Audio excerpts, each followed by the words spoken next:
Welcome to NTD News Today. Here are today's top stories. An update on the shooting in Washington, D.C. One National Guard member has died, the other remains in critical condition. And the president says he would pause migration from all third world countries indefinitely.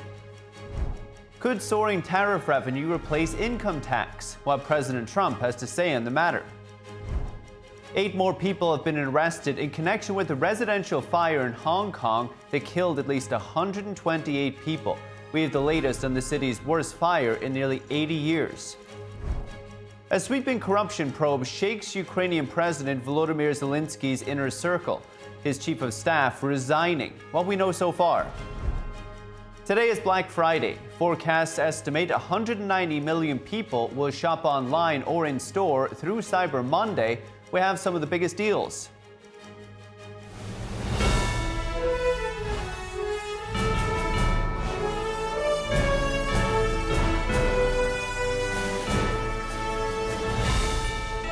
This is NTD News Today, live from our global headquarters in New York City. Today is Friday, November 28th. I'm Paul Graney. Great to have you here. We have an update on the attack in Washington, D.C. against 2 National Guard members. The Justice Department is upgrading charges for the Afghan suspect to first-degree murder. The case is being investigated as an act of terrorism. U.S. Attorney for D.C. Jeanine Pirro made the comments on Fox News just this morning.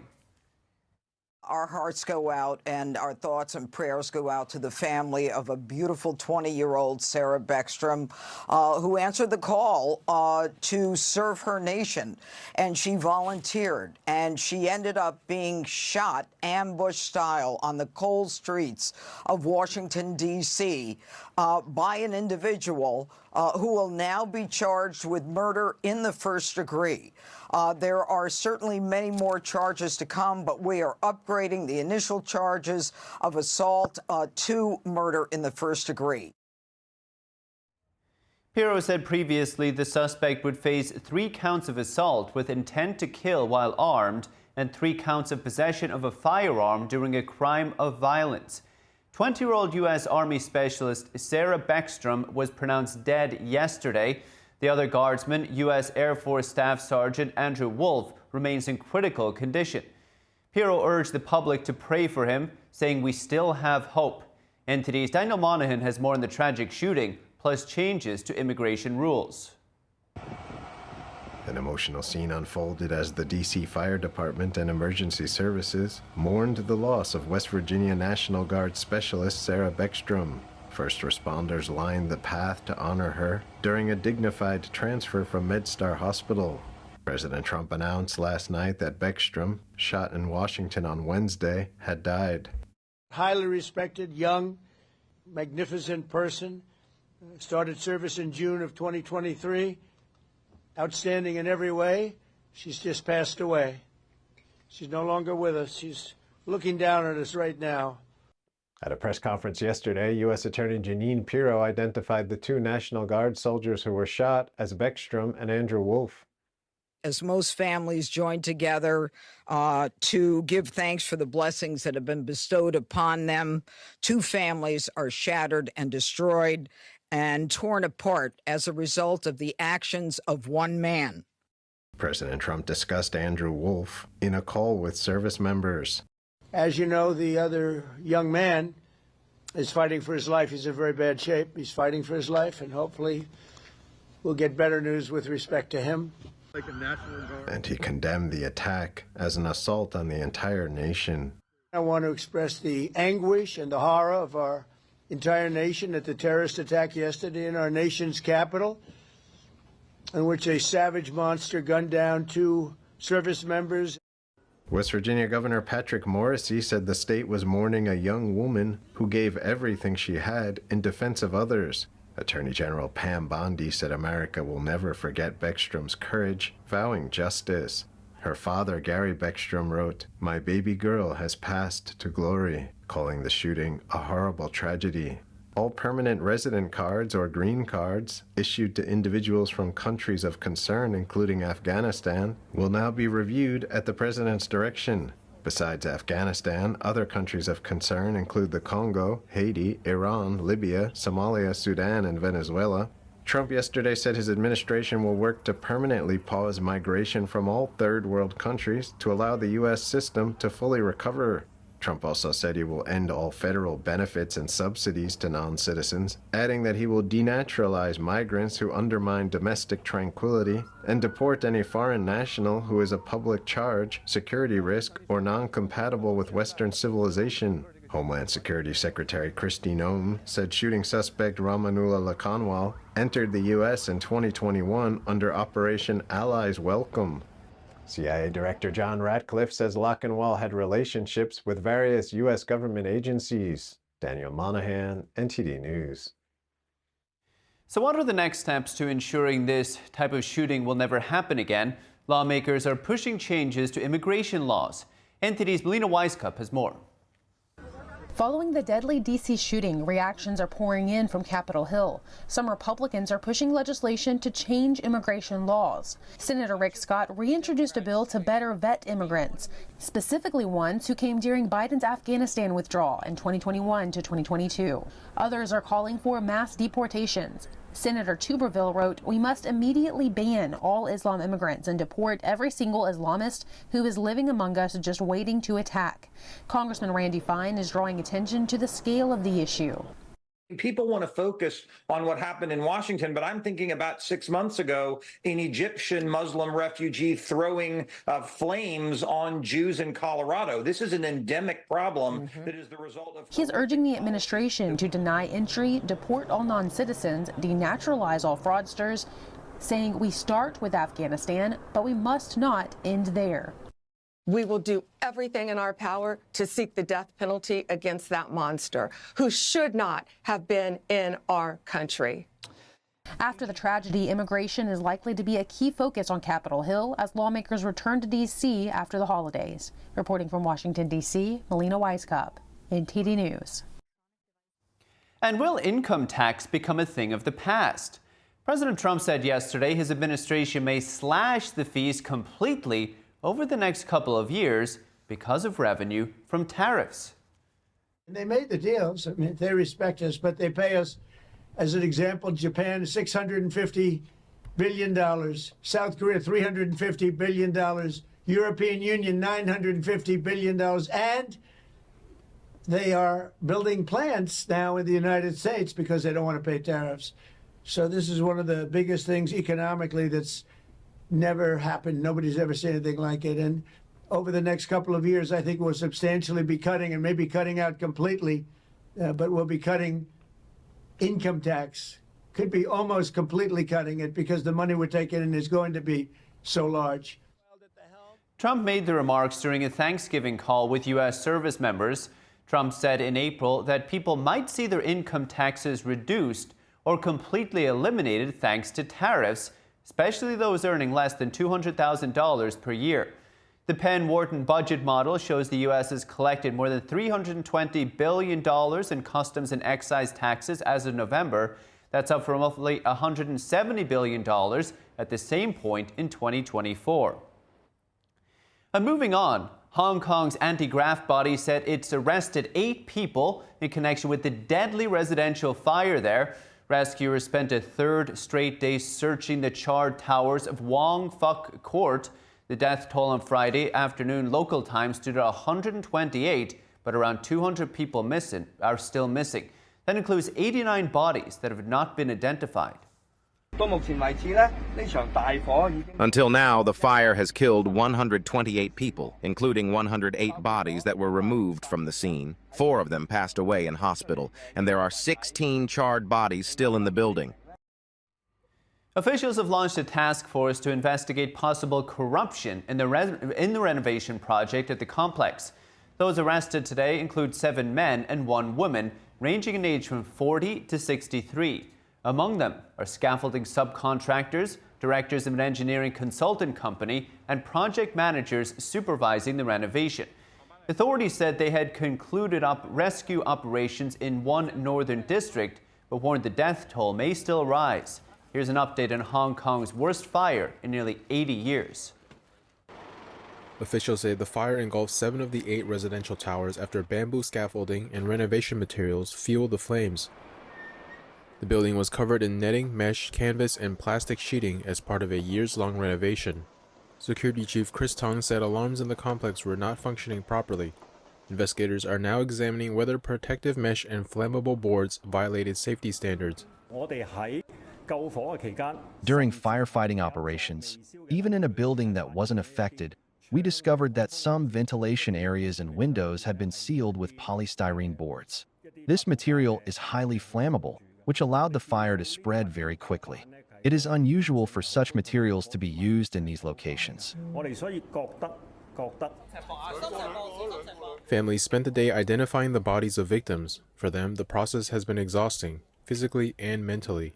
So many here to help, but I don't feel it's helpful. Some angers here, maybe ridiculous. The victims include dozens of domestic workers from the Philippines and 2 Indonesians. The fire is Hong Kong's deadliest since 1948, when 176 people died in a warehouse blaze. The city's developmental bureau has discussed gradually replacing bamboo scaffolding with metal scaffolding as a safety measure. Hong Kong's freedoms have been increasingly eroded since Beijing imposed a sweeping national security law on the city. Analysts say the tragedy could have consequences for Beijing's grip on Hong Kong. And President Trump says the military will soon begin land operations against drug traffickers linked to Venezuela. What Trump is saying as the U.S. moves more assets into the Caribbean. We have that after the break.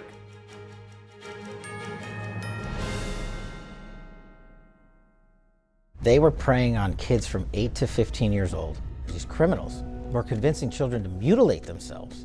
In this wide-ranging interview with FBI Director Kash Patel, this FBI is going to be releasing the murder rate numbers in December, which is the lowest it has been in modern history by double digits. We were successfully able to shut off all 13 precursors that make fentanyl. How can you be so sure that this agreement will be honored by the other side? We explore his China trip, burn bags, and the Comey prosecution. We, the FBI, and our partners at the DOJ have numerous options to proceed, and we're executing on all those options. He also responds to recent controversies. When the media gets together with anonymous sources like they always do, and it gets louder and louder and louder, that just means our mission is the most effective it's ever been, and that's the only thing I care about.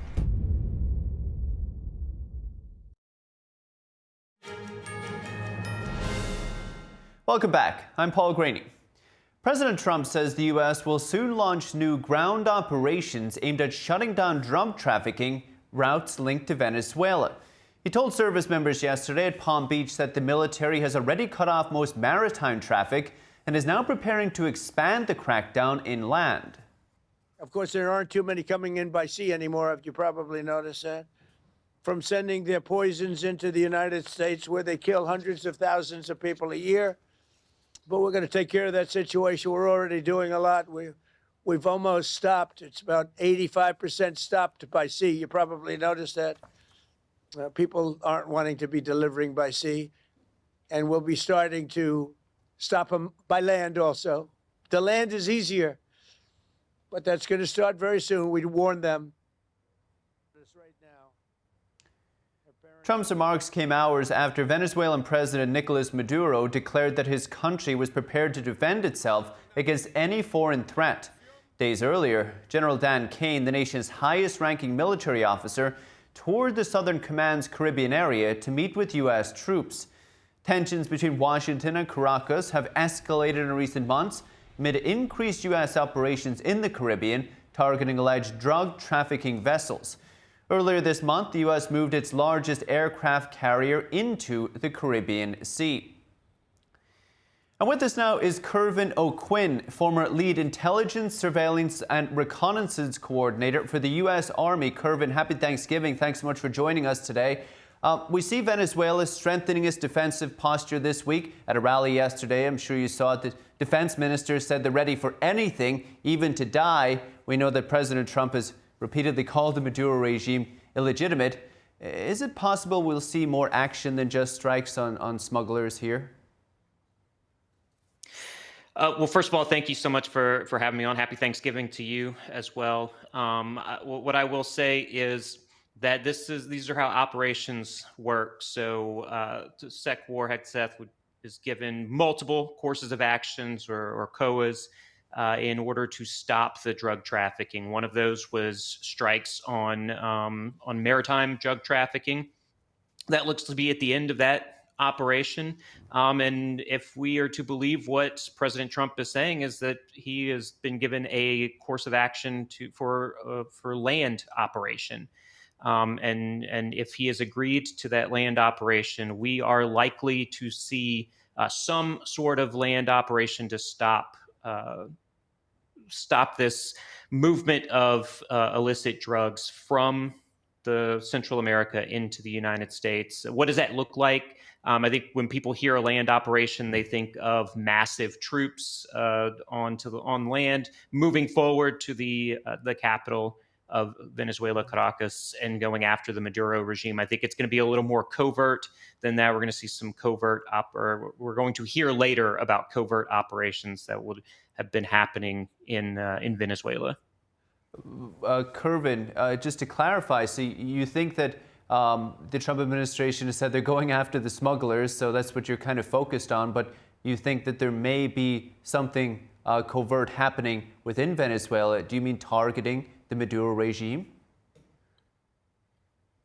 Yeah, no, just to clarify there, I don't have insider information, and if I had classified information, I obviously wouldn't be here giving that out. But in looking at history and hearing what President Trump has said before, look, he has called for the Maduro regime to be toppled, to get a more pro-U.S., more pro-capitalist regime into Venezuela.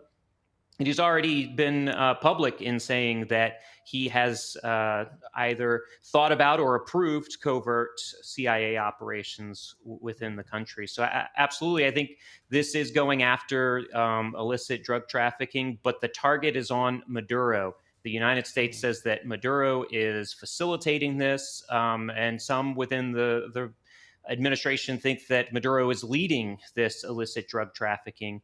And so, like we've seen in Syria with the overthrow of regimes, as we've seen with Gaddafi, things like that, we could see something similar to those situations that could happen. Maybe not in the near future, but soon enough. Interesting. And as you outlined, Kervin, there are many reasons the Trump administration may want to replace Maduro with somebody more friendly to the United States' interests.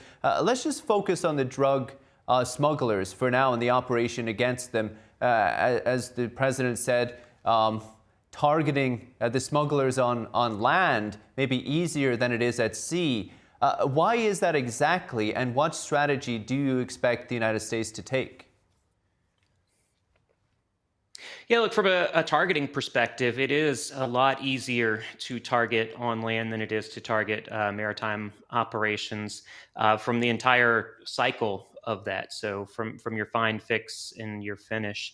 And the reason for that is that a lot of the targets on land are fixed targets. So you're talking about compounds, you're talking about facilities that can be targeted. And this is probably what we're going to see. We're going to see the use of ISR, the use of drones overhead to send munitions downrange and to target facilities that the U.S. believes through various forms of intelligence are either facilitating the move of illicit drugs or are actually part of the creation of those drugs. So I think that is, if we're going to talk about more of the overt kind of things that are going to happen, that's something that we're probably going to see.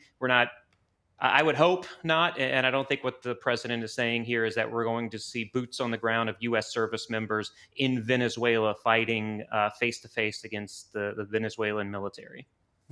On that type of an operation, you're a reconnaissance expert. Does the United States already have all of the intelligence it needs to effectively carry out a mission like this on land? That's an excellent question. Do they have the targeting in place? I think they have a lot of what they need, but they absolutely do not have all the intelligence that they will need in order to facilitate these strikes. So what that's going to mean is that they're going to need to gather more intelligence. They're going to need to expand the operation and get this information so that they can, anytime we're going to strike, and I was part of, counterterrorism strikes across the continent of Africa and in the Middle East. And you need to be very clear and very precise about what you're doing, and you need to be very accurate so that we are not out there targeting, corporations in Venezuela. That would, if that would happen, that would cause massive uprising against the United States. It would outcry from the international community. So the United States needs, and the intelligence community need to be very careful, very sure, very positive about what they're targeting before strikes actually happen. It seems like the administration is putting a primary focus on this. We know the USS Gerald R. Ford is the world's largest aircraft carrier. It's in the Caribbean.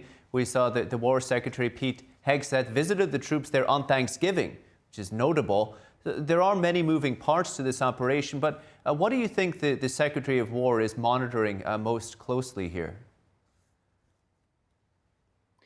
Yeah, I think first and foremost is, what intelligence do we have, and is it accurate intelligence? I also think he's always said this. He's for the morale of the troops and what the troops are thinking. I think he took those questions and concerns, and he's formulated a plan. Look, this administration is an administration that has asked for or has run on a campaign of stopping wars, not starting wars. So my belief is that they're going to be very careful in what they're doing here, in understanding that anything that doing anything outside of the legality of international law, that's going to cause a lot of problems, and then not to make any false moves, because getting into a conflict in Central America against Venezuela, I understand the U.S. military much larger than Venezuela, much more capable than Venezuela, but the people there would not see this as some benevolent group that's coming into the country to save them. This would be very dangerous if we're going to start getting into boots on the ground fighting Venezuelans and not just the illicit drug trafficking. Well, if anything, if there's anything to go by with the recent strikes on Iran, they may look to do this very surgically, Kerwin. Kerwin, one final question. We saw 6 Democratic lawmakers release that video telling service members to not obey illegal orders. Some have speculated it was related to these drug strikes on the drug smugglers. It is quite an unconventional activity for the military. Does it make service members uneasy in any way? Yeah, I think it does. Look, every strike that I participated in, I was uneasy, right? Within the intelligence community, we are not, we never give a 100% prediction or something of that matter. We're always in the, probable or possible, likely, highly likely, but usually never at 100% unless we are there on the ground and see it for ourselves. So typically in these strikes, there is unease. But to get into, not following illegal orders, every service member understands they have an obligation to not follow illegal orders. The issue there is that if you don't follow the order because you believe it is illegal, and it turns out that it was a lawful order given to you, there are tons of repercussions for that. And so yes, there's probably some unease there. You've got to be very careful. You've got to navigate this very carefully. And just like you said, you made a very good observation there. This is going to look a lot more like these strikes on Iran that were very surgical, that we're probably going to see on these facilities that the U.S. has pinpointed as facilitating the illicit drug running. Well, Kerwin O'Quinn, we appreciate your service and thank you and all of our service members around the world on this Thanksgiving. Kerwin O'Quinn, former lead intelligence, surveillance and reconnaissance coordinator for the U.S. Army. Thank you, sir. Thank you so much for having me. As always, stay safe out there. And as tensions with Venezuela rise, the Pentagon's top brass is in the region. Secretary of War Pete Hegseth was aboard the USS Gerald R. Ford aircraft carrier yesterday. The Pentagon posted a video showing Hegseth speaking into a public address system, wishing all those aboard a happy Thanksgiving. He said he was praying for the 2 National Guard soldiers who were shot in Washington, D.C., saying they're a reminder of the bravery and selflessness of Americans who put it all on the line for the American people. Hegseth's visit comes amid growing U.S. buildup in the region. The cruise missile destroyer USS Gravely docked yesterday in nearby Puerto Rico. On the same day, Reuters footage showing a fighter jet taking off from the former Roosevelt Roads base in the eastern part of the island. A media report citing anonymous sources say President Trump is preparing to fire FBI Director Kash Patel. Patel told the Epoch Times yesterday he was with the president in the Oval Office when they heard about the reports. It was pretty comical because the president and I were both discussing law enforcement operations across the country with our team, the Attorney General and other members of the department. And we were made aware that there was reporting that I was being terminated. And the president laughed and he said, "What are they talking about? Kash is doing a great job." Patel was instrumental in disproving the narrative that Trump colluded with Russia to win the 2016 presidential election. He's been a close ally of the president since then. In a 2023 book, Patel accused former FBI Director James Comey of weaponizing federal law enforcement against Trump and said he should face charges. During this week's interview, Patel was asked about the case against Comey that a federal judge recently tossed. The judicial process can make whatever determination it wants, but we, the FBI, and our partners at the DOJ have numerous options to proceed, and we're executing on all those options. So we're not done. And NTD News will air the Epoch Times full exclusive interview with Patel this weekend. It premieres Sunday, November 30th at 8 p.m. Eastern. And as Black Friday kicks off today with some major in-store deals, shoppers will find some of the steepest discounts of the season this weekend, especially in electronics, appliances, and some other big-ticket items. Stores across the country are opening early, with Best Buy, Target, Walmart, and many others launching 6 a.m. doorbusters. JCPenney and Kohl's starting even earlier at 5. Online shopping also booming, with Thanksgiving Day digital sales rising compared to last year. This year, the shopping holiday season comes in the middle of an uncertain economic climate, with tariffs and imported goods raising costs for retailers and consumers. However, the latest results from retailers show shoppers are still willing to spend when they find good discounts. Who isn't?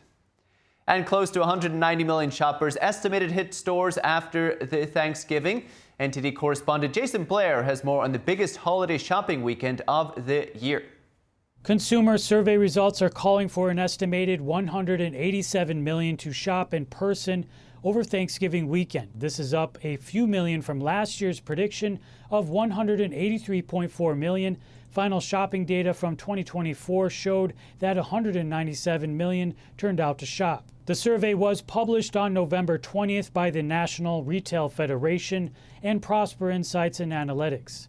The Federation's Vice President, Catherine Cullen, says in a statement, the holidays are an important part of many consumers' budgets, and that trend is especially true this season. The survey also states that 1960s gifts are making a comeback, showing that toy buyers are expected to focus on Lego, Barbie, Hot Wheels, and dolls.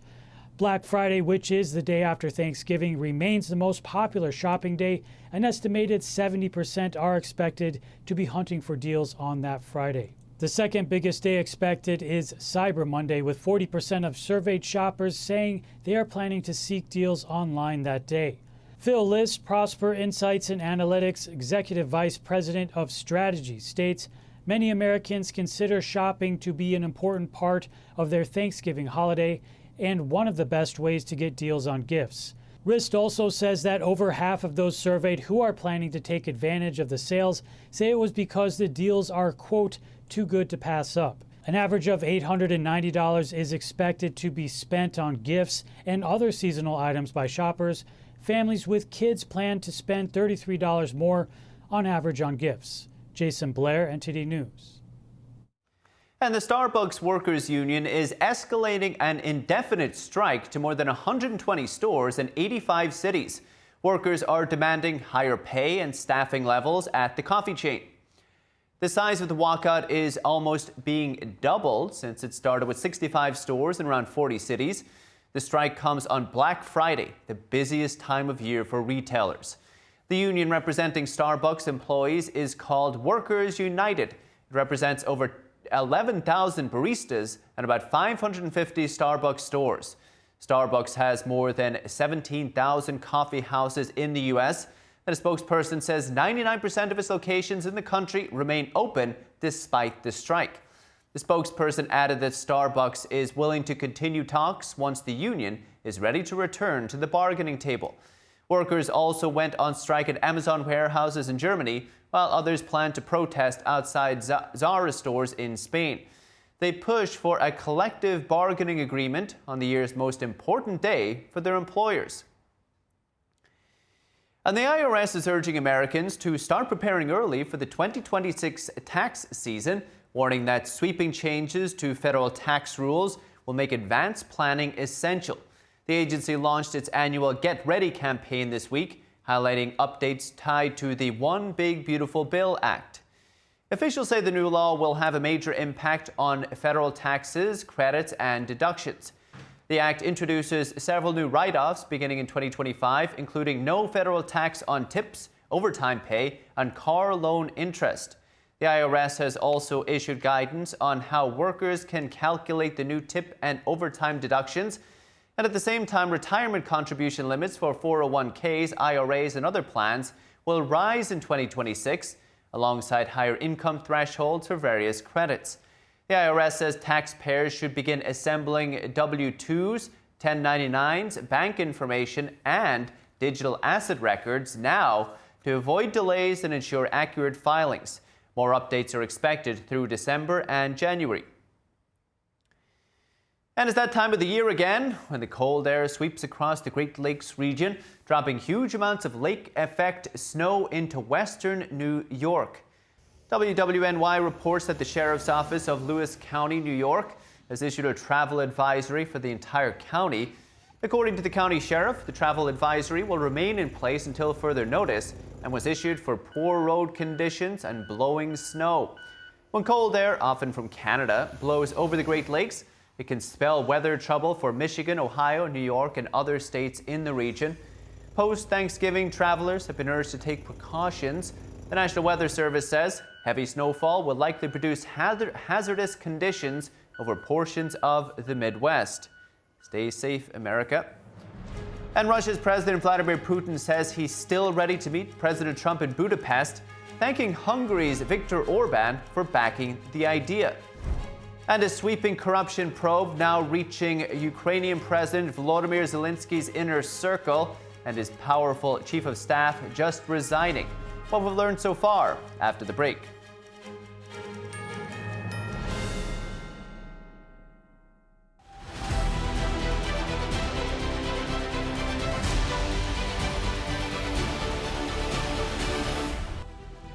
I'm Paul Grini. Welcome to World Watch. Russian President Vladimir Putin met with Hungary's Prime Minister Viktor Orban today. Putin said he would still be happy to choose Budapest as a venue to meet President Trump. The Russian leader thanked Orban for being receptive to the idea.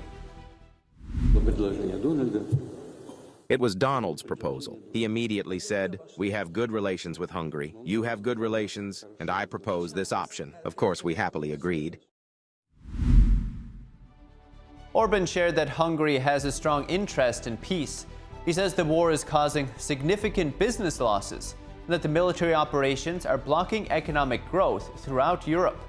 Orban expressed hope that the peace proposals on the table will lead to a ceasefire and to peace. Russia says it received what the U.S. and Kyiv have called an updated and refined peace framework to discuss it next week. Putin said yesterday that the outlined draft peace proposal discussed by the U.S. and Ukraine that was in Geneva could become the basis of future agreements to end the conflict, but that if not, Russia would fight on. Ukrainian President Volodymyr Zelenskiy said today that his chief of staff has resigned following a major corruption probe. Investigators today searched the home of Andrei Yermak, central figure in recent U.S.-Ukraine peace talks. Ukraine's National Anti-Corruption Bureau is leading the search. The agency is investigating an alleged $100 million kickback scheme in the country's energy sector. The search follows last week's dismissal of 2 senior officials. Yermak says he's cooperating and has granted investigators full access. And former Philippine President Rodrigo Duterte will remain in detention at the International Criminal Court, or ICC. The appeals judges today rejected a request to release him on health grounds.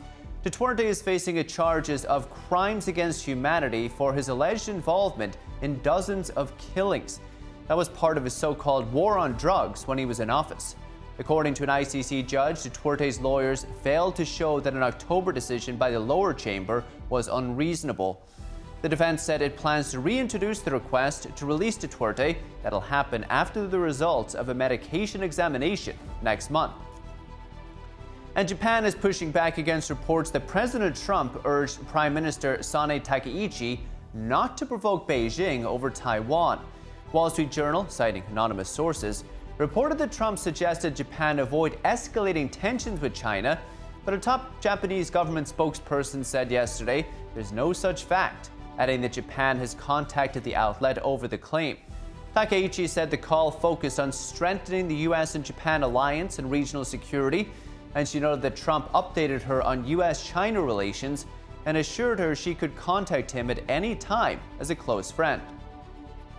And over to Paris, where the Louvre is raising ticket prices by 45% for most non-European Union tourists. Visitors from outside the EU will have to pay €32, about $37, from January 14th. Brits will have to pay the higher rate too, and a spokesperson said it's to help France finance renovations of the museum. The museum's deteriorating state was laid bare by the theft of crown jewels just last month. Police have arrested the 4 suspected burglars and others suspected of complicity. The jewels, though, have not been recovered. And a once-in-300-year storm has battered southern Thailand, bringing floodwaters more than 8 feet high. The death toll from floods across large swaths of Southeast Asia rose to at least 230 feet. Here's the details. Severe flooding across Southeast Asia has claimed multiple lives, destroyed livelihoods, and stranded thousands. Large parts of Indonesia, Malaysia, and Thailand have been stricken by cyclone-fueled torrential rain for a week, with a rare tropical storm forming in the Malacca Strait. In Indonesia, state agencies confirmed the deaths of at least 94 people on Friday on the archipelago's badly hit Sumatra Island. Officials say airlift operations to bring aid and personnel into the affected areas will continue. Many people remain missing as power outages and damaged infrastructure hamper rescue efforts. This time, it's been very difficult for us because the phone signals were cut off, and there was no electricity, which deeply hampered our search and rescue work. In Malaysia, at least 2 people have been confirmed dead. Tropical storm Sanya made landfall at around midnight and has since weakened. Meteorological authorities are still bracing themselves for heavy rain and winds and warn that rough seas could pose risks for small boats. A total of 30,000 evacuees remain in shelters, down from more than 34,000 on Thursday. Bodhi Sombun, a rice farmer in Perlis, had to witness the gradual rising of floodwaters, which eventually ruined his 1.4 acres of farmland. Seeing the paddy field being destroyed, the sadness is beyond words. Even if we cry, there's nothing we can do. All we can do is start over, just start all over again. In southern Thailand, 9 provinces were devastated by a week of relentless rain, affecting nearly 3 million people. A government spokesperson said on Friday that the death toll had risen to at least 145. Hat Yai, Thailand's 5th largest city, has been among the worst hit. Waters there have begun to recede, but many remain without access to electricity. Cut off from her brother for days, this resident seized her chance as water levels waned, wading through floodwaters to deliver supplies to her sibling. Referring to herself as A, She recalls how uneasy she felt before making the journey. I couldn't sleep. I was so worried. When I called for help from my brother, the rescue team said the current was too strong and they couldn't reach him. I was extremely anxious. But today, seeing smiles and knowing he is safe makes me feel relieved. The city recorded 13 inches of rain in a single day, the heaviest in 15 years and the highest in 300 years. Army engineering units and 2,000 civil defense members have joined relief efforts as helicopters deliver food to hospitals and victims still stuck on rooftops. And a single egg is expected to sell for more than $26 million. That's when it goes up for auction next week. So what's the story behind this rare Faberge egg? We have that after the break. And a professional musician is practicing in one of the most remote locations on the planet. Stay with us to meet a musician in Antarctica.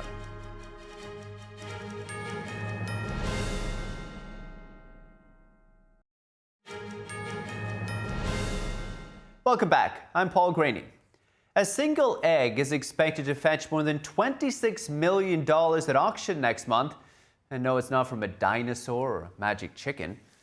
This is the 112-year-old winter egg made by Faberge in St. Petersburg, Russia.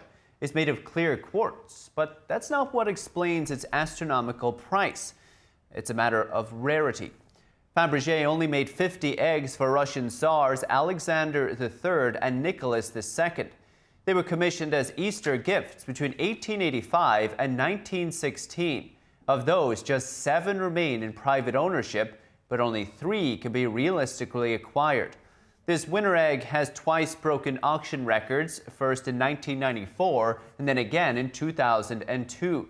Now, you may have noticed the hand-carved flowers inside the egg. That makes it even more unique, as most Faberge eggs have mechanical surprises inside, like a steam train or a clockwork bird. The winter egg will go up for auction at Christie's in London on Tuesday, December 2nd. And the 9th annual Gingerbread City exhibition was open yesterday with gummy bears, licorice and candy bars on full display in London. The exhibition features 50 architect-designed gingerbread buildings, recreating some of London's most famous landmarks, including Big Ben and the House of Commons. For the clock face, we used isomalt and some licorice to sort of make the numerals and the clock hands. A lot of icing, a lot of powdered sugar for the snow. We have a sugar cube igloo here. And then, yeah, just so many sweets. I feel like every sweet you can imagine is probably in there somewhere. The architect's design team also built a licorice-themed Parliament display. The head of brand and creative described it as the reenactment of British Parliament. This year's exhibit opens to the public tomorrow and runs through January 4th. Looks good enough to eat. And a British man set out in 1998 to walk around the world. Now he is in his final stretch of his 27-year-long trek home. Here's a look at his special journey. This British ex-paratrooper set out in 1998 to trek across the globe without using motorized transportation. 27 years later, Carl Bushby says he's on the final leg of his 36,000-mile journey, named the Goliath Expedition. People said, well, you can't do that, and then the idea grew, the lines got longer, and eventually got the whole world. Bushby has traversed the dangerous Darien Gap, crossing between Colombia and Panama, crossed the Bering Strait from Alaska to Russia on foot, and in 2024, swam across the Caspian Sea. Bushby says social media wasn't much of a thing when he started his journey, so photos of those early days are scarce. Back in the day, there was no social media or anything, so there was no reason to take images and pictures of everything or film stuff. I had a cheap plastic Instamatic camera with rolls of 35mm film, and every now and then we'd get some pictures because we'd send them home for the newspapers for an update. But that was the top of it. We never took it seriously, which is a real shame now. But back then, that was the least of our concerns. It was about survival. He says he resisted TikTok until this year, and that it's added a layer of pressure because more eyes are on him. Reuters caught up with the 56-year-old explorer in northwest Hungary. He expected to complete the globe-spanning trek in 8 years, but says global events caused delays. The obvious one being the pandemics and wars and geopolitics, like we're trying to get permission to get into Iran and things like that, was all stopped because the geopolitics fell apart right at the wrong time. Bushby says the monotony of seeing some landscapes for days on end, such as deserts and the Arctic, sometimes feels overwhelming. I mean, I'm here because that was my choice, right? Yeah, it gets a bit miserable. He expects to return home by September or October 2026 and start on something new. Best way to deal with finishing something like this is starting something new that's very challenging and get busy as quick as possible. What a story. And a musician in New Zealand's Navy is practicing in one of the most remote locations on the planet. She's among 21 service members stationed there, and she's performing tunes for scientists on site. NTD's Andrew Thomas has the story.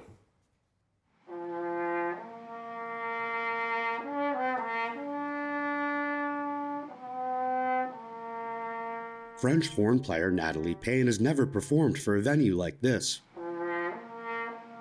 The member of New Zealand's Navy has been stationed in Antarctica on a military posting since October.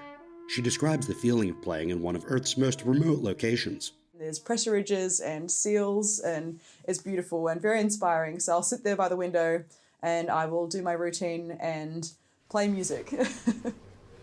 Payne learned members of New Zealand's military were stationed in Antarctica to support the work of scientists. She jumped at the chance to be deployed there. And my eyes lit up and I was like, even a musician? And he's like, heck yeah, why not? And after that, I was like, oh my gosh, I could go to Antarctica one day. And that, the whole dream was reignited. That I never thought it would come true. I feel so incredibly blessed to be here. Scott Base, Natalie speaking. Payne monitors radio, phone, email, and other communications at New Zealand's Scott Base. The musician plays by the window, the environment inspiring her. There's so much beauty, and it's not tame either. Like, it's this wild, untamed beauty of the land around you and the animals as well. And it's so far removed from everything I've ever known. Payne's performances have become a presence on Scott Base.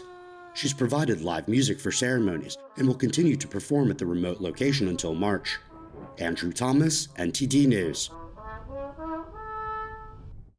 And a telescope in Chile has captured a stunning new picture of a grand and graceful cosmic butterfly. The National Science Foundation's NOR lab released the picture just this week. And at the heart of this bipolar nebula is a white dwarf star that cast aside its outer layers of gas long ago. The discarded gas forms the butterfly-like wings billowing from the aging star, whose heat causes gas to glow. The Gemini South telescope snapped the picture last month. The aptly named Butterfly Nebula is 2,500 to 3,800 light years away in the constellation Scorpius. The single light year is 6 trillion miles. Pretty far. And if you have any feedback on the show, maybe you'd like to see us cover something in particular, just send us an email at news.today@ntd.com. We'd love to hear from you. We'll cover more news right after this break.